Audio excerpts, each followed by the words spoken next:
You'll learn how to navigate to the features and settings you have access to in the portal during this quick tour. After signing in, you'll land on the voicemails page initially.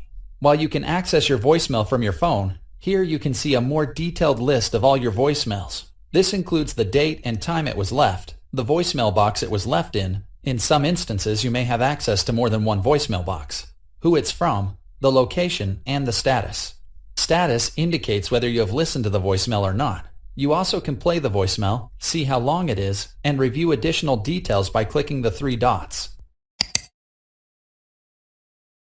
In addition to the general call details, you have the options to forward the voicemail to another person in your organization, download it, or delete it.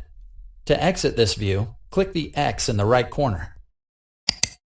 Let's keep going. Next is My Calls.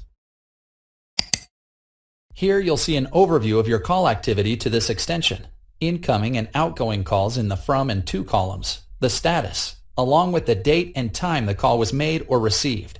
You can also generate a report of your activity by clicking the Export Call Records button too. Faxes is the next option. You'll only have access to this option if you have a Pro seat or if you belong to a shared fax box. On this screen, you'll see a list of all faxes that have been sent or received. It shows the date and time, who the fax is to and from, the status, an option to view the fax, the fax size, and additional details. To view a fax, you can click the fax icon here, or click the three dots under Details. You'll see the same fax details, along with the number of pages and the options to view or download the fax. To send a fax, you'll click the New Fax button shown here. The next menu option is Communicator. You'll use the Communicator to collaborate with your team. You can send messages, make video calls, send SMS messages, and initiate group chats with anyone in your organization. Let's look at My Team.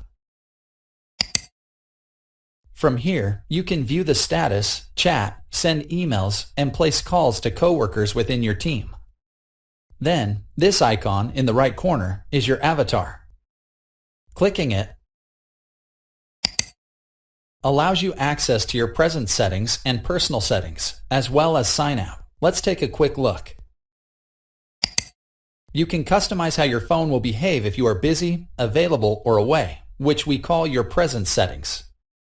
Let's move on to the next setting.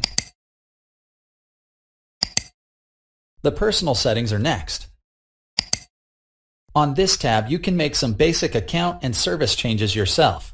For example, you can update your name, email address, check your own extension number, and change your password. Let's look at voicemail. Here you can edit your voicemail setup. You can add a PIN that you'll enter each time you access your voicemail, and you can also upload or add a voicemail greeting or set up a temporary greeting if you'll be away for a longer period. The last two items are Pro Seat features. Call Catch lets you determine how your calls are routed. By default, these are sent to your personal voicemail. However, you can choose to create your own personal voice menu with various destination options, or forward them to another destination altogether. And the last option is to sign out. Now you should be more comfortable navigating the portal as a user.